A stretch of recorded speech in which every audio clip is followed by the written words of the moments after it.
Introduction to steels and cast iron as alloys of iron and carbon. तो मैंने आप लोगों को पहले भी बताया था, फिर से एक मरतबा बता देता हूँ कि आपके पास जो मेटल्स हैं, इन मेटल्स को बेसिकली डिवाइड जो किया गया है या क्लासीफाई जो किया गया है वो दो ही कैटेगरीज में किया गया। एक तो फेरस, दूसरा नॉन फेरस। फेरस किसे बोलेंगे हम लोग? ऐसे मेटल्स जिसके अंदर आयरन डोमिनेंट प्रोपोर्शन में है या फिर आयरन बहुत ज़्यादा क्वांटिटी में है, ऐसे मेटल्स को हम लोग क्या बोलेंगे?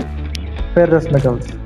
फेरस जो है ये आयरन का ही दूसरा नाम है, ठीक है। लैटिन लैंग्वेज में आयरन को ही फेरम बोला जाता था और वही फेरम से बना है फेरस। तब यहाँ पे अगर हम देखते हैं ये फेरस को अगेन जो क्लासिफाई किया गया है स्टील्स में, कास्ट आयरन्स में, ठीक है। आयरन को ही अलग अलग आयरन के टाइप से। अब ये जो आयरन के टाइप्स है वो किसके ऊपर डिपेंडेंट है? ये डिपेंडेंट है on the percentage of carbon. Carbon कितनी क्वांटिटी के अंदर उसके अंदर मौजूद है, कितने क्वांटिटी में वो कितने प्रोपोर्शन में वो प्रेजेंट है, उसके हिसाब से आयरन के अलग अलग टाइप्स होते हैं। तो basically there are only two types of iron. First one is steel, second one is cast iron, which we are going to study in this subject. Okay, steel भी एक टाइप का iron है और cast iron भी एक type का iron. मतलब iron के ही दो टाइप है, पहला टाइप है स्टील, दूसरा है कास्ट आयरन। नाउ क्या डिफरेंस है दोनों में? दोनों को अलग अलग क्यों कैटेगरी में हमने रखा है? तो द बेसिक डिफरेंस और basic criteria on which steels and cast iron is been divided is that the percentage of carbon available in this iron. कौन से क्राइटेरिया के ऊपर या कौन से बेसिस के ऊपर हमने इसको दो कैटेगरीज में डिवाइड किया है या दो अलग अलग नाम दिए हैं या दो डिवीजन उसके बनाए हैं? वो है percentage of carbon available in this iron. अगर मान लीजिए आपके आयरन में, फेरस में कार्बन का जो परसेंटेज है वो उसकी रेंज अगर है 0.08 से लेकर 2% के बीच में, तो इस टाइप के आयरन को हम लोग क्या बोलेंगे? स्टील बोलेंगे। कौन सा आयरन बोलेंगे उसको? स्टील बोलेंगे। दूसरी जो कैटेगरी है या दूसरा जो टाइप है वो कब बोलेंगे हम उसको दूसरे टाइप का है? वो जब आपके आयरन के अंदर, फेरस के अंदर कार्बन का जो परसेंटेज है वो रहेगा 2% से लेकर 6.67% के बीच में अगर रहता है, तो दैट मीन्स इस टाइप के आयरन को हम लोग क्या बोलेंगे? कास्ट आयरन बोलेंगे। अगेन ये तो स्टील और कास्ट आयरन हो गया। अब स्टील के भी ढेर सारे टाइप्स हैं और कास्ट आयरन के भी ढेर सारे टाइप्स हैं।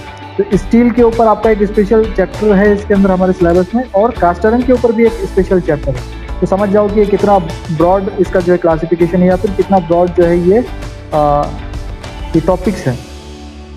बहुत डिटेल में हमको पढ़ना है इसके बारे में, इस सब्जेक्ट में।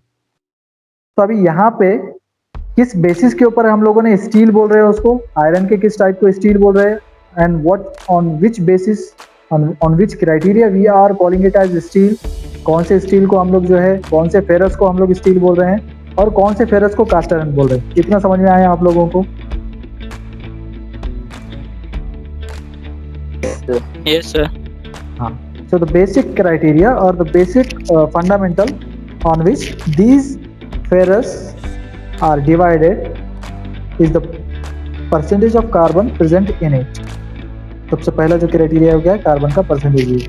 On the basis of carbon percentage, we are categorizing the ferrous into two categories. That is, first one is steel and second one is cast iron. Now, alloy किसको बोलते हैं? alloy का डेफिनेशन कौन बताएगा? What is alloy? Homogeneous mixture of two homogeneous mixture of two or more metals. Very good. तो अभी यहाँ पे देखो alloy किसे बोलेंगे हम लोग? The homogeneous mixture of either two metals और मेटल एंड नॉन मेटल और मोर देन टू मेटल्स। या तो वहाँ पे दो मेटल्स रहेंगे या दो से ज़्यादा मेटल्स रहेंगे या फिर मेटल रहेगा और नॉन मेटल रहेगा। तो इस हिसाब से हम वहाँ पे क्या कर रहे हैं, उसको क्या बोल रहे हैं वहाँ पे? अलॉय बोल रहे हैं। अब यहाँ पे भी क्या हो रहा है? दो चीज़ें आ गई हमारे पास। स्टील में भी जो है कार्बन है, आयरन प्लस कार्बन दोनों का मिक्सचर है। कास्ट आयरन में भी जो है आयरन और कार्बन दोनों का मिक्सचर है। So this is how we can call it as alloy. But technically technically क्या है, हम लोग इसको अलॉय नहीं बोलते हैं। क्यों नहीं बोलते हैं? क्योंकि आयरन और कार्बन ये जो है नेचुरल मिक्सचर्स हैं, दोनों एक दूसरे के बगैर नहीं रह सकते। ठीक है, कार्बन का आयरन के अंदर होना बहुत ज़रूरी है, और कार्बन का परसेंटेज जितना कम रहेगा आयरन के अंदर, उतना ही हमारा जो आयरन रहेगा वो सॉफ्ट और डक्टाइल रहेगा। और जैसे जैसे उसके अंदर कार्बन का परसेंटेज इंक्रीज होते जाएगा, रेज होता जाएगा या बढ़ता जाएगा, वैसे वैसे हम क्या उसके अंदर क्या होती जाएगी, जो हार्डनेस है वो ऐसे इंक्रीज होती जाएगी। अभी स्टील के अंदर और कास्ट आयरन के अंदर, स्टील के अंदर जो लोअर लिमिट है जहाँ से चालू हो रहा है कार्बन का परसेंटेज, वो है 0.08%। तो ये जो स्टील है ना, जहाँ पे 0.08% आ रहा है कार्बन का परसेंटेज, वो बहुत सॉफ्ट और डक्टाइल रहता है। और दूसरा जो टाइप देखा हमने कास्ट आयरन, कास्ट आयरन की मैक्सिमम लिमिट, जिस लिमिट में कार्बन जो है उसके अंदर प्रेजेंट होता है, वो है 6.67%। तो 6.67% के ऊपर जो आपका आयरन रहेगा या कास्ट आयरन रहेगा या फेरस रहेगा, वो कैसा रहेगा, एकदम हार्ड और ब्रिटल रहेगा। क्यों हार्ड और ब्रिटल है वो? बिकॉज इसके अंदर जो कार्बन का परसेंटेज है वो बहुत ज़्यादा है, दैट्स व्हाई वो कैसा रहेगा, हार्ड और ब्रिटल रहेगा। तो इससे हम लोग क्या कंक्लूड कर सकते हैं, इससे हम लोग ये चीज़ कंक्लूड कर सकते हैं कि जितना ज़्यादा कार्बन का परसेंटेज है, उतनी ज़्यादा हमको क्या मिलेगी, उसके अंदर स्ट्रेंथ मिलेगी या हार्डनेस मिलेगी। अभी यहाँ पे स्टील में और कास्ट आयरन में इसके अलावा भी तो बेसिक मैंने आपको डिफरेंस बता दिया कि किस बेसिस पे हम लोग जो है स्टील्स बोल रहे हैं, आयरन के किस टाइप को स्टील बोल रहे हैं और आयरन के किस टाइप को कास्ट आयरन बोल रहे हैं, या फिर फेरस के किस टाइप को हम लोग स्टील बोल रहे हैं और फेरस के किस टाइप को कास्ट आयरन बोल रहे हैं और किस बेसिस के ऊपर बोल रहे हैं, ये तो मैंने आपको बता दिया। अभी यहाँ पे अगर हम देखते हैं कि अलॉयज अगर हमको बनाना है, अलॉय मतलब क्या है, दो या दो से ज़्यादा जो है एलिमेंट्स हमको उसके अंदर ऐड करने हैं, जब वो परफेक्ट अलॉय बनेगा। दो मेटल्स या दो से ज़्यादा मेटल्स या फिर मेटल और नॉन मेटल, इन चीज़ों का हमको अगर मिक्सचर बनाना है, तो उस सिचुएशन में हमको क्या करना पड़ेगा, उसको मेल्टिंग पॉइंट टेम्परेचर तक लेके जाना पड़ेगा और उसमें दूसरी जो है मेटल्स वगैरह ऐड करना पड़ेगा, दूसरे एलिमेंट्स हमको ऐड करना पड़ेगा, इन शॉर्ट दूसरा मटेरियल हमको उसको अंदर ऐड करना पड़ेगा, जब कहीं जाके हमारा अलॉय बनेगा। अब ये अलॉय बनाने के लिए जो टाइप का आयरन प्रेफर किया जाता है या जो टाइप का फेरस प्रेफर किया जाता है, वो है स्टील। क्यों स्टील को ही प्रेफर करते हैं?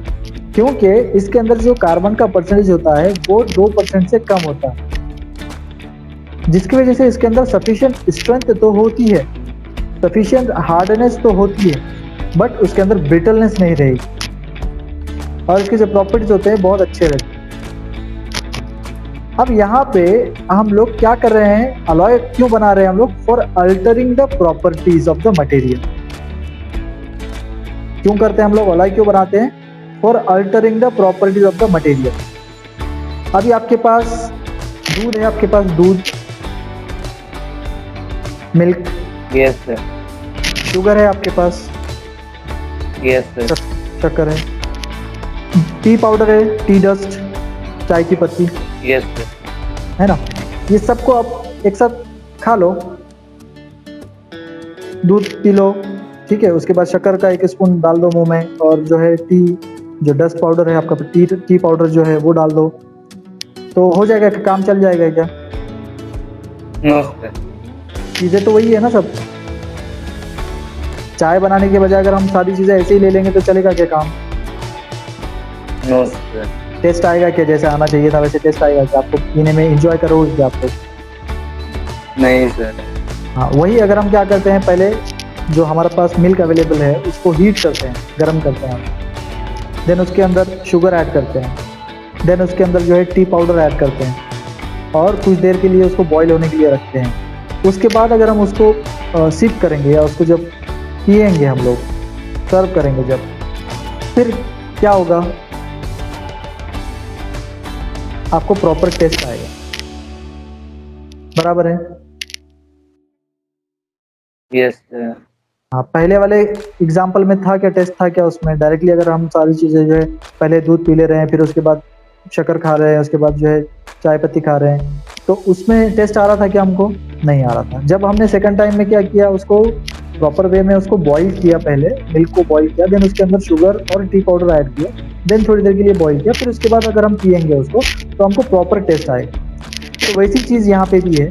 जब भी हम अलॉय बनाते हैं तो अलॉय बनाने के लिए क्या करते हैं हम लोग, अलॉय बना रहे हैं मतलब क्या कर रहे हैं, प्रॉपर्टीज़ को अल्टर कर रहे हैं। क्या कर रहे हैं, प्रॉपर्टीज़ को अल्टर कर रहे हैं। अभी हर मेटल के अंदर एक स्पेसिफिक प्रॉपर्टी है। फॉर एग्जांपल डायमंड हार्ड है, हार्डनेस बहुत ज़्यादा होती है उसमें, एक प्रॉपर्टी है उसके अंदर, स्पेसिफिक प्रॉपर्टी। मर्क्यूरी ले लो, मर्क्यूरी के अंदर भी एक स्पेसिफिक प्रॉपर्टी है कि वो रूम टेम्परेचर के ऊपर मेल्टिंग या फिर जो है लिक्विड स्टेट में होता है। ऐसे ही हर मेटल के अंदर जो है, निकल के अंदर कुछ एक स्पेसिफिक प्रॉपर्टी है, क्रोमियम के अंदर कुछ एक स्पेसिफिक प्रॉपर्टी है, मर्क्यूरी के अंदर कुछ एक स्पेसिफिक प्रॉपर्टी है, टंगस्टन में कुछ स्पेसिफिक प्रॉपर्टी है, वैनेडियम में कुछ स्पेसिफिक प्रॉपर्टी है। तो इस तरीके से हर मेटल में क्या है, एक स्पेसिफिक प्रॉपर्टी है।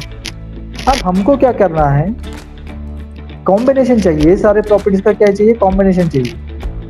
उसके लिए क्या करें हम लोग, अलॉय बना दें। अब ये जो कॉम्बिनेशन डिपेंड करता है वो किसके ऊपर डिपेंड करता है, एप्लीकेशन के ऊपर। अब एप्लीकेशन मतलब क्या, कि वो जो कंपोनेंट बन रहा है अलॉय बनाने के बाद, वो कंपोनेंट कहाँ पे यूज होने वाला है, उस कंपोनेंट के ऊपर किस टाइप के फोर्सेस एक्ट होने वाले हैं, उसके ऊपर डिपेंड करता है कि आपका कंपोजिशन किस तरीके का रहेगा। ये परसेंटेज कि मेटल ए कितने परसेंट में रहेगा, मेटल बी कितने परसेंट में रहेगा, मेटल सी कितने परसेंट में रहेगा, ये जो परसेंटेज है वो किसके ऊपर डिपेंड करता है कि आपको किस तरीके की प्रॉपर्टी चाहिए।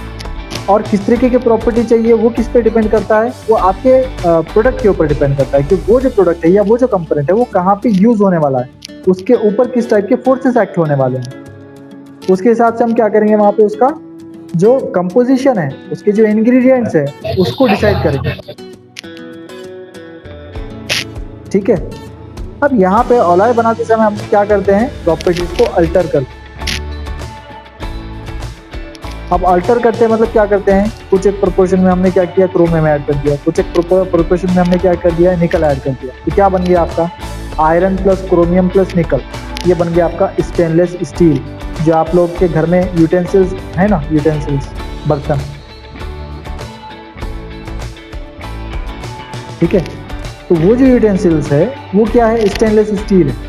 That is also type of steel alloy. उसके अंदर क्या किया है हमने, क्रोमियम और निकल, ये दोनों जो है मेटल्स को ऐड किया है। क्यों ऐड किया है, क्रोमियम के अंदर एक स्पेसिफिक प्रॉपर्टी है, निकल के अंदर एक स्पेसिफिक प्रॉपर्टी है। क्रोमियम की प्रॉपर्टी क्या है, क्रोमियम जो है आपको लस्टर देता है। लस्टर मतलब क्या, lustre is also type of physical property, the ability of the material to shine. जैसे आपका गोल्ड शाइन करता है, सिल्वर शाइन करता है, ब्रोंज शाइन करता है और प्लैटिनम शाइन करता है। तो ये जो शाइनिंग की जो एबिलिटी आई है इन मटेरियल्स के अंदर, वो क्यों आई है, लस्टर की वजह से। Lustre means what, the ability of material to shine. तो जिस तरीके से आप लोगों ने देखा होगा कि स्टेनलेस स्टील्स बाज़ जगहों पे जो है, जो आपके स्टेयर केस होते हैं, सीढ़ियाँ जो होती है ना, स्टेयर केस, पायरी जे असतात त्याच्या साईडला काय लावलेलं असते, रेलिंग्स लावलेली असते आणि ती रेलिंग्स कशाची असते, ती स्टेनलेस स्टीलची असते आणि त्याच्यामध्ये काय असते, शाइनिंग असते। तो बहुत सारी जगहों पे क्या आता है, एस्थेटिक एक्सपेक्टेशंस। एस्थेटिक्स मतलब क्या है, लुक।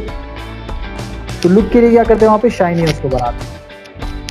तो आपके जो बर्तन है, जो घर के अंदर, जो किचन के अंदर जो बर्तन यूज करते हैं हम लोग, यहाँ पे हम लोग क्या देख रहे थे, लस्टर का एग्जाम्पल थे। तो lustre means what, the ability of material to shine.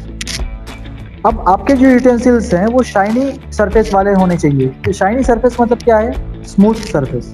Shiny surface अगर आपको बनाना है, आपको सरफेस को क्या बनाना पड़ेगा, स्मूथ बनाना पड़ेगा। स्मूथ मतलब क्या, एकदम प्लेन, उबड़ खाबड़ नहीं चाहिए, रफ नहीं चाहिए, ऐसा चाहिए एकदम प्लेन चाहिए। अब वो प्लेन बनाने के पीछे भी एक लॉजिक है। क्या लॉजिक है, कि पानी जो रहेगा ना, पानी, अब यूटेंसिल्स है तो ऑब्वियसली वो मैक्सिमम वाटर के कांटेक्ट में रहेंगे। हाँ, अगर वो कंटिन्यूसली वाटर के कांटेक्ट में रहेंगे तो कोरोजन होने का चांस रहेगा उसमें। तो अभी कोरोजन से अगर बचाना है हमको, तो क्या करना पड़ेगा, वाटर का कांटेक्ट तोड़ नहीं सकते। यूटेंसिल्स बगैर वाटर के या लिक्विड के कांटेक्ट में आएंगे तो यूटेंसिल्स का कुछ यूज ही नहीं रहेगा।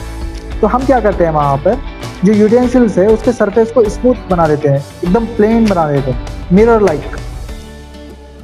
Like surface. उससे क्या होगा कि आपका जो वाटर रहेगा, जब आप उसको रिंस करोगे, जब आप उसको वॉश करोगे, तो उस टाइम पे जो वाटर रहेगा वो स्मूथ सरफेस होने की वजह से वहाँ से स्लिप हो जाएगा, बाहर निकल जाएगा स्लिप होकर, जिसकी वजह से जो टाइम है वाटर के कांटेक्ट में आने का, जो टाइम है वो टाइम कैसा हो जाएगा, वहाँ पे रिड्यूस हो जाएगा। ये हो गया आपके क्रोमियम का कमाल। देन आते हैं निकल के ऊपर। निकल क्यों ऐड कर रहे हैं वहाँ पे उसको हम? निकल के अंदर एबिलिटी है वो रस्ट प्रूफ होता है, रस्ट प्रूफ, उसके ऊपर रस्टिंग नहीं होती। तो इस एबिलिटी के लिए क्या करते हैं वहाँ पे निकल ऐड करते हैं। उसी के साथ साथ निकल के अंदर और एक एबिलिटी है कि वो हाई टेम्परेचर को सस्टेन कर सकता है।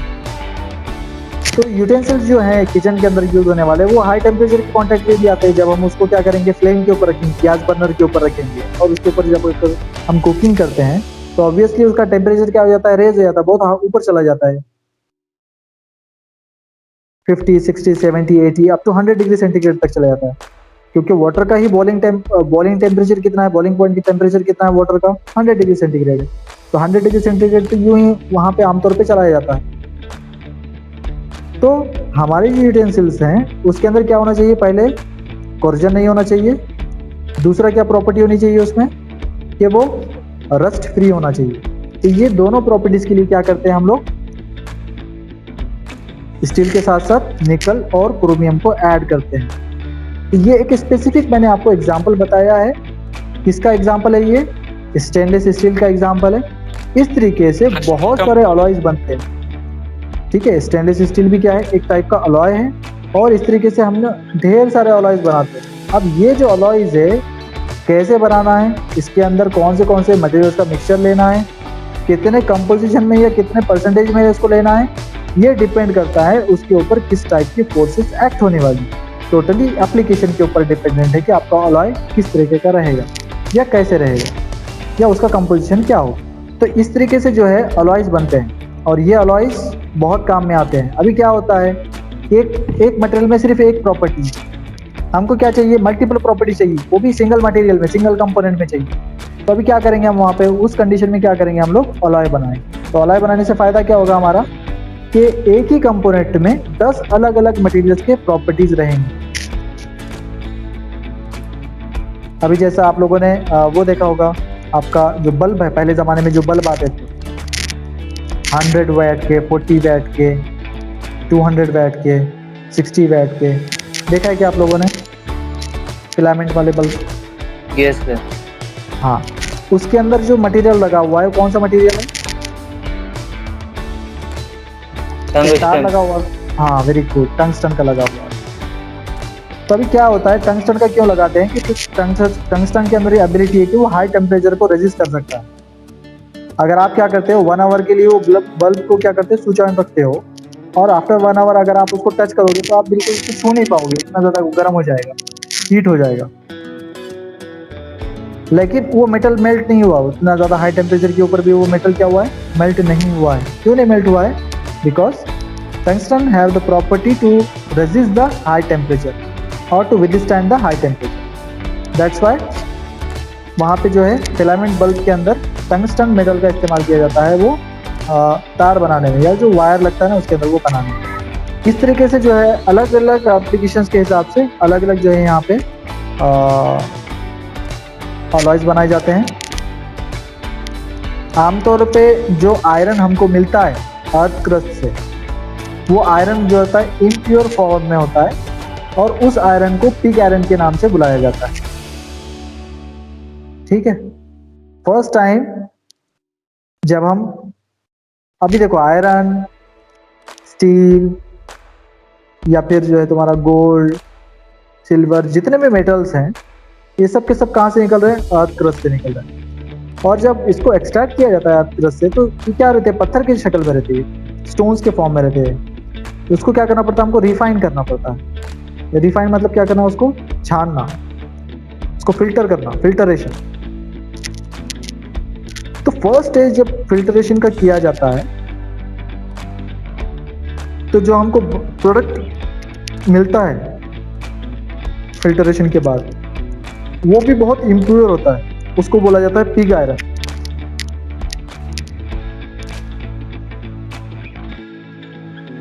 पिग आयरन कब मिलेगा हमको? जब जो अर्थ क्रस्ट से हमको स्टोन्स मिले हैं उसको हमने क्या किया, कपोला फर्नेस के अंदर डाला। एक फर्नेस का टाइप है कपोला फर्नेस, उस फर्नेस में डालेंगे हम लोग और उसको हीट करेंगे मेल्टिंग पॉइंट टेम्परेचर, बहुत ज़्यादा high temperature above 1500 degree centigrade तक अगर हम उसको हीट करेंगे तो उसके अंदर जो इम्प्यूरिटीज़ है वो फॉग के फॉर्म में या झाग के फॉर्म में वो क्या होंगे, ऊपर की तरफ फ्लोट करने लगे, ऊपर की तरफ आ जाएंगे। और जो आयरन रहेगा हमारा वो नीचे जमा रहेगा, नीचे की तरफ चला जाएगा।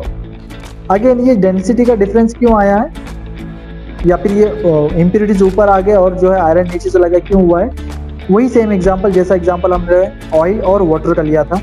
अगर आप चाहो ऑयल, एक ग्लास ऑफ वाटर के अंदर एक स्पून ऑयल का अगर मिक्स करना चाहो तो वो नहीं होगा, इम्पॉसिबल है। क्यों इम्पॉसिबल है? बिकॉज दोनों की डेंसिटी में बहुत ज़्यादा डिफरेंस है। इसलिए ऑयल हमेशा ऊपर की तरफ फ्लोट करेगा और वाटर जो रहेगा वो हमेशा नीचे की तरफ ही रहेगा। उसी तरीके से अगर हम जो हमारा अर्थ क्रस्ट से जो मटेरियल हमको मिलता है जो एकदम इम्प्योर फॉर्म में होता है, उसको अगर हम क्या करेंगे, हीट करेंगे और लिक्विड स्टेट तक लेकर जाएंगे और अबव 1500 डिग्री सेंटीग्रेड तक अगर हम उसको हीट करेंगे तो क्या होगा, उसके अंदर जो मौजूद इम्प्यूरिटीज हैं।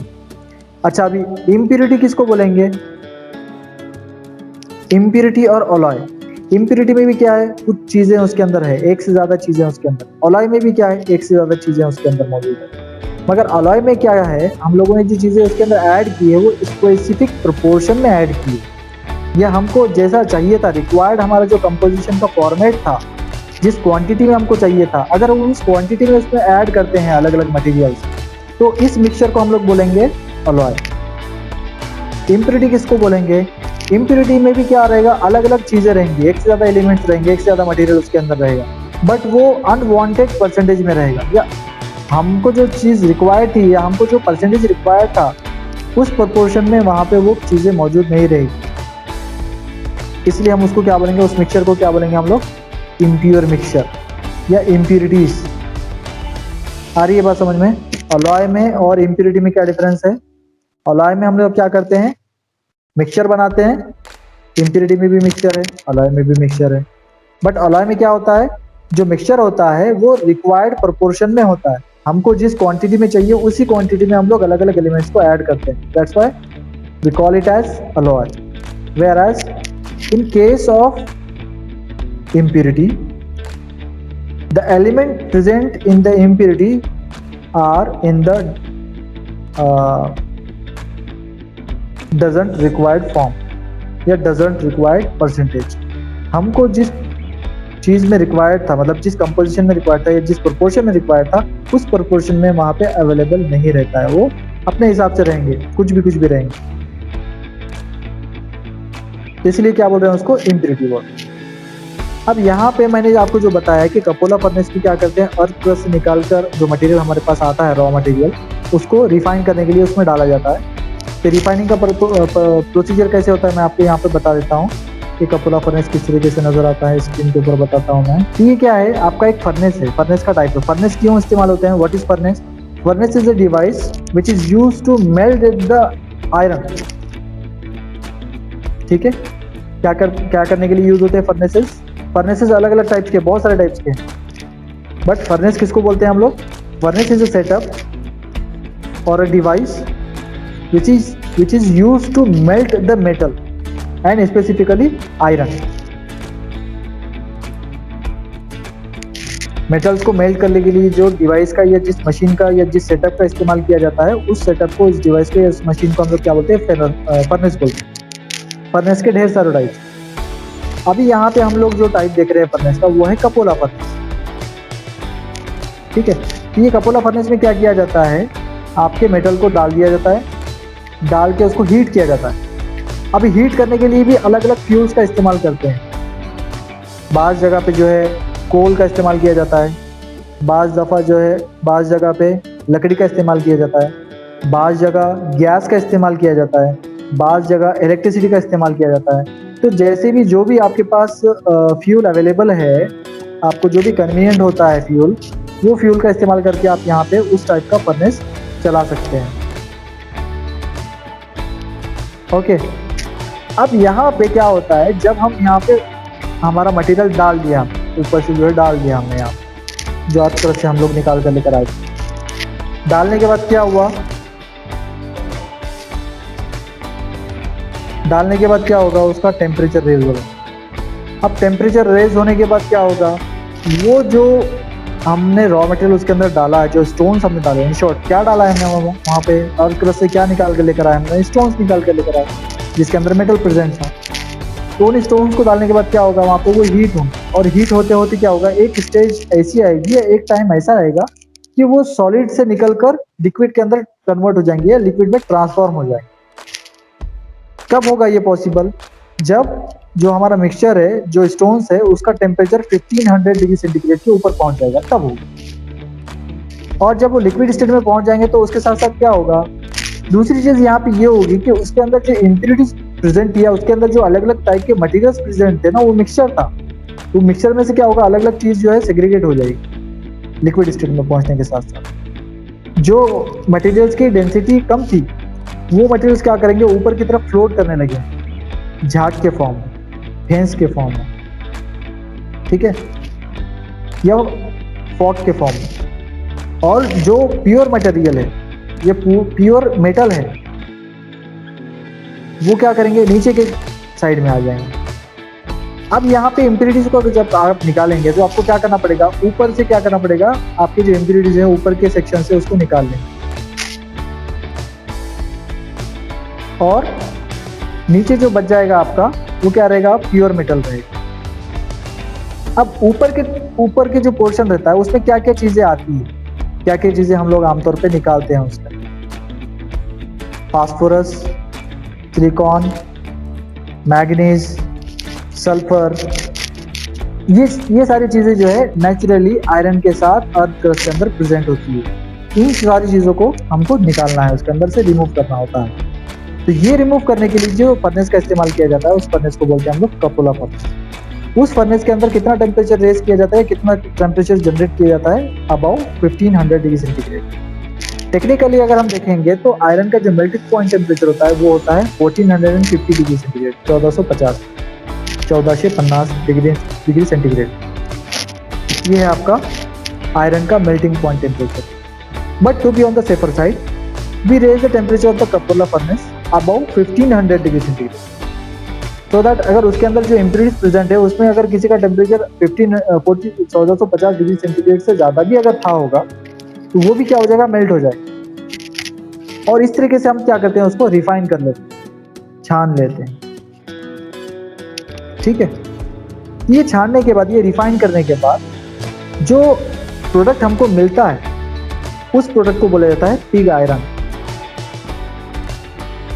Pig iron is called as impurest form of iron. Pig iron को क्या बोलते हैं हम लोग, what is pig iron? Pig iron is the impurest form of iron which consists large number of impurities in it. Even though हम लोगों ने उसको रिफाइनिंग कर लिया, हमने कपोला फर्नेस में उसको डाला था, उसको रिफाइन किया था, उसके अंदर से इम्प्योरिटीज झाग के फॉर्म में ऊपर आई थी, हमने वो झाग सारा निकाल लिया था। उसके बावजूद जो हमको प्रोडक्ट मिला था, जो नीचे बॉटम में जमा हुआ था, उसको हम क्या बोल रहे हैं, पिग आयरन बोल रहे हैं। And pig iron is called as impurest form of iron.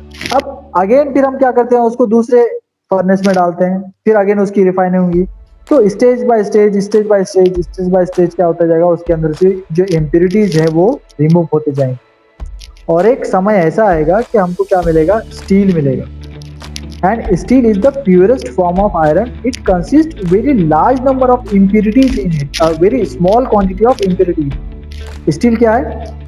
Steel is the purest form of iron which consists very less quantity of impurities in it। बहुत कम क्वांटिटी के अंदर जो है उसके अंदर इम्प्योरिटीज रहते हैं, या नहीं के बराबर रहते हैं। तो इम्प्योरिटीज क्या है, आमतौर पे जो इम्प्योरिटीज है आयरन के साथ जो नेचर में अवेलेबल है वो क्या है, carbon, sulphur, phosphorus, silicon, manganese. ये सारी चीजें जो है नेचर के अंदर आयरन के साथ प्रेजेंट होती है, इसको हमको एलिमिनेट करना होगा। अभी जैसा आप लोगों को पता है कि क्रूड ऑयल है, क्रूड ऑयल से जो है आपका पेट्रोल और डीजल बन रहा है। तो क्रूड ऑयल को एक बार तो वही रिफाइन कर देंगे तो ये हमको पेट्रोल और डीजल मिल जाता है क्या? नहीं मिलता। क्रूड ऑयल को जो है, हाँ, क्रूड ऑयल को हम क्या करते जाएंगे, जैसे जैसे हर स्टेज पे जैसे जैसे रिफाइन करते जाएंगे तो एक एक प्रोडक्ट हमको मिलता जाए। तो फर्स्ट स्टेज में जब हम उसको रिफाइन करते हैं तो हमको क्या मिलता है, बिटुमिन मिलता है। बिटुमिन किसको बोलेंगे, डांबर जो होता है, जो रोड बनाने के काम में आता है डांबर, वो भी क्रूड ऑयल का ही बाय प्रोडक्ट, इम्प्योर फॉर्म, सबसे इम्प्योर फॉर्म। देन उसके बाद और थोड़ा सा रिफाइन कर लो तो पेट्रोलियम जेली मिलेगा आपको, वैसलीन जिसको बोलते हैं हम लोग। देन और उसको रिफाइन कर लो तो आपको क्या मिलेगा, केरोसिन मिलेगा। देन और थोड़ा रिफाइन कर लो तो हमको डीजल मिलेगा। थोड़ा और रिफाइन कर लो तो पेट्रोल मिलेगा। थोड़ा और रिफाइन कर लो तो वाइट पेट्रोल मिलेगा। तो इस तरीके से हर स्टेज में क्या होता जाएगा, आपको प्योरेस्ट फॉर्म मिलता जाएगा। तो बिटुमिन क्या हो गया, इम्प्योरेस्ट फॉर्म हो गया। और वाइट पेट्रोल क्या हो गया, जिससे आपके एयरप्लेन वगैरह चलते हैं ना, एरोप्लेन एयरक्राफ्ट जो चलाते हैं ना, एविएशन इंडस्ट्रीज में जो फ्यूल इस्तेमाल होता है वो कौन सा, white petrol. So bitumen is the impurest Yes, form sir. of crude oil and white petrol is the purest form of crude oil. Similarly, जो pig iron है, pig iron is the impurest form of the iron and steel is the purest form of iron. इस तरीके से ये यहाँ पे भी दो अलग अलग हमारे पास टाइप्स हैं। अब इसमें क्या करते हैं हम लोग, प्योरेस्ट फॉर्म लेते हैं, स्टील लेते हैं पहले, फिर स्टील के अंदर क्या करते हैं, दूसरी चीज़ें या दूसरे एलिमेंट्स या दूसरे मेटल्स को उसके अंदर ऐड करते हैं और अलॉय बनाते हैं। और अलॉय बनाने के लिए मेटल को हीट करना और उसको लिक्विड स्टेट में लेकर जाना ज़रूरी है, तभी आपको जो मिक्सचर मिलेगा या अलॉय मिलेगा वो अच्छा अलॉय मिलेगा। और उसके अंदर जो मिक्सिंग होगी दोनों मेटल्स की या दोनों एलिमेंट्स की जो मिक्सिंग होगी वो प्रॉपर होगी। अब यहाँ पे मैं आपको बताता हूँ, एक इमेज की मदद से बता दूँ। अब ये जो अलॉयज बनते हैं ये दो टाइप्स के रहते हैं, ठीक है। कौन से दो टाइप्स के रहते हैं, एक होता है इंटरस्टिशियल, दूसरा होता है सब्स्टिट्यूशनल। एक जो अलॉय का टाइप होता है उसको बोलते हैं हम लोग इंटरस्टिशियल अलॉय, दूसरा टाइप होता है उसको बोलते हैं हम सब्स्टिट्यूशनल अलॉय। तो हमको जो अलॉय चाहिए होता है वो सब्स्टिट्यूशनल अलॉय चाहिए होता है।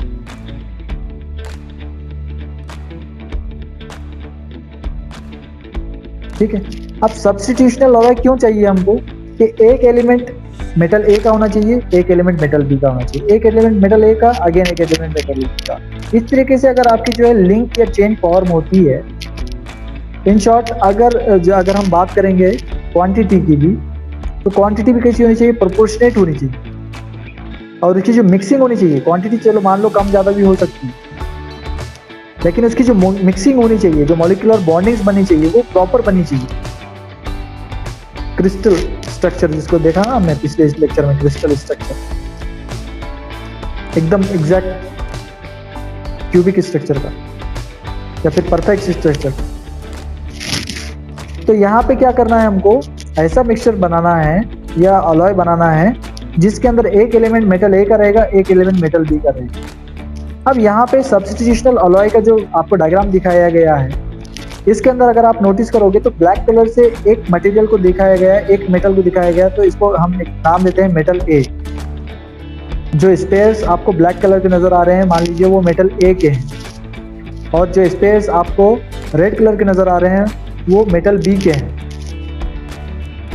अगर हम साइज की बात करते हैं तो मेटल ए के और मेटल बी के जो मॉलिक्यूल्स हैं उनका जो साइज है वो ऑलमोस्ट सेम है। और जो डिस्ट्रीब्यूशन हुआ है मेटल ए का मेटल बी के अंदर या मेटल बी का मेटल ए के अंदर, या जो मिक्सिंग हुई है दोनों मेटल्स की, मेटल ई के और मेटल बी की, वो प्रॉपर वे में है, ये यूनिफॉर्मली डिस्ट्रीब्यूटेड है, कहीं पे एक जगह ज़्यादा कहीं पे एक जगह कम, ऐसा नहीं। तो इस टाइप का जो सोल्यूशन आपको मिलता है उसको बोलते हैं हम लोग सब्स्टिट्यूशनल सॉलिड सोल्यूशन। क्या बोलते हैं उसको, सब्स्टिट्यूशनल सॉलिड सोल्यूशन। अब सब्स्टिट्यूशनल सॉलिड सोल्यूशन को समझने के लिए आपको सबसे पहले सॉलिड सोल्यूशन को समझना पड़ेगा। What is solid solution. तो अलॉय बनाने के लिए हम क्या कर रहे हैं, उसको लिक्विड स्टेट में लेकर जा रहे हैं, उसको हीट कर रहे हैं, उसका टेम्परेचर रेज कर रहे हैं। बट जब अलॉय बन जाता है तो उसके बाद क्या करते हैं, हम उसको सॉलिडिफाई कर लेते हैं, रूम टेम्परेचर पे लेकर आते हैं। तो रूम टेम्परेचर पे जब आता है तो क्या होता है, ऑटोमेटिकली सॉलिड स्टेट में आ जाता है। तो सब्स्टिट्यूशनल सॉलिड सोल्यूशन किसको बोलेंगे, it's a solid state solution. आमतौर पे ज़हन में क्या आता है हमारे, सोल्यूशन मतलब क्या है, लिक्विड स्टेट। लेकिन यहाँ पे सॉलिड सोल्यूशन के अंदर क्या है, हम लोग लिक्विड स्टेट की बात नहीं कर रहे हैं, हम लोग सॉलिड स्टेट की बात कर रहे हैं। लेकिन इस सॉलिड स्टेट का जो हमको डिस्ट्रीब्यूशन है या जो स्ट्रक्चर है वो अचीव करने के लिए लिक्विड स्टेट के थ्रू ही आना पड़ा है।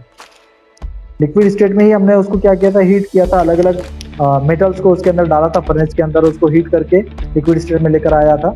और उसके बाद हमने उसको क्या किया था, लिक्विड स्टेट से सॉलिड स्टेट में लेकर आया, उसका टेम्परेचर डिक्रीज करके। और जब वो सॉलिड स्टेट में आ गया है और उसका अगर हम जो है स्ट्रक्चर देखते हैं तो उसको क्या बोलेंगे हम लोग, सॉलिड सॉल्यूशन या फिर सॉलिड सॉल्यूशन स्ट्रक्चर। ओके, तो इस सॉलिड सॉल्यूशन स्ट्रक्चर के दो टाइप्स होते हैं, सब्स्टिट्यूशनल और इंटरस्टिशियल। प्रेफरेबल कौन सा है या कौन सा चाहिए हमको, सब्स्टिट्यूशनल चाहिए। क्यों सब्स्टिट्यूशनल चाहिए, क्योंकि इसके अंदर क्या होता है, मेटल ए का मेटल बी के साथ जो बॉन्डिंग होता है वो यूनिफॉर्मली डिस्ट्रीब्यूटेड होता है। मतलब मेटल ए एक जगह पे आ गया और मेटल बी एक जगह पे आ गया, ऐसा नहीं है।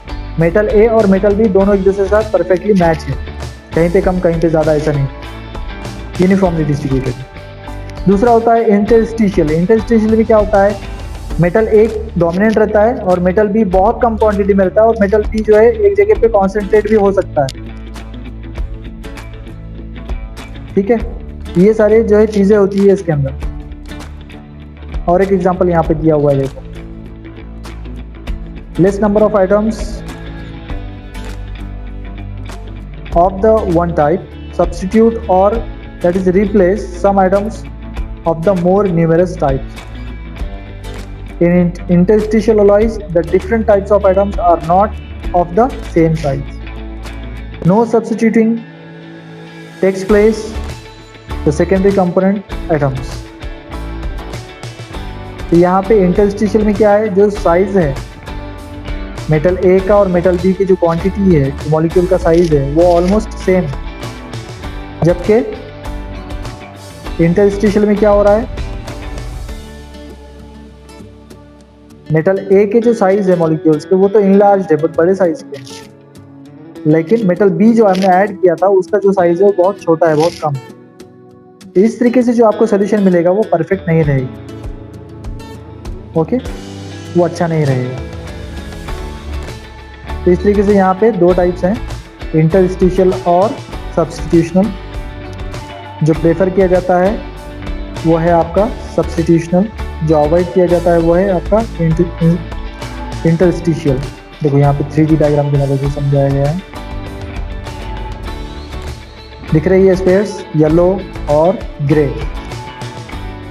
तो ग्रे कलर जो है आपका मेटल ए को रिप्रेजेंट कर रहा है, येलो कलर मेटल बी को रिप्रेजेंट कर रहा है।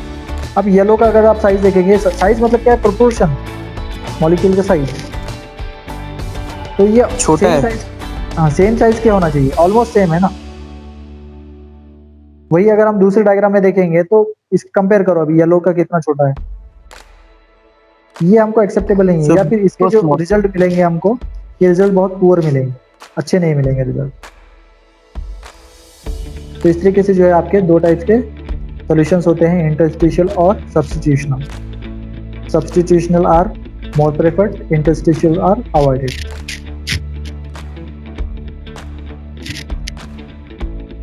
ये हो गया आपका सॉलिड सॉल्यूशन के बाद।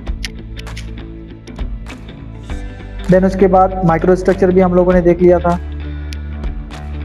The structure which is been observed by microscope is called as microscopic structure or microstructure, and the microscope which is used in the laboratory or in the science of material is called as metallurgical microscope. Metal से बना है metallurgical microscope. तो ये जो metallurgical microscope होता है, इसकी जो जूमिंग कैपेसिटी है ये बहुत ज़्यादा होती है, अप टू 1000 टाइम्स। जैसे आपके DSLR कैमराज या फिर जो है हाई रेजोल्यूशन कैमराज होते हैं ना, 10x time zoom, 5x time zoom, 30x time zoom, 20x time zoom. तो वो क्या है, 20x मतलब क्या है, 20 गुना ज़्यादा बड़ा करके दिखा सकता है, 20 गुना आपको इनलार्ज करके दिखा सकता है। उसी तरीके से जो माइक्रोस्कोप मेटलर्जिकल लैबोरेटरीज के अंदर यूज होते हैं, वो 1000 टाइम्स तक इनलार्ज करके दिखा सकते हैं आप इस स्ट्रक्चर को, और ये बहुत ज़्यादा एक्सपेंसिव भी होते हैं।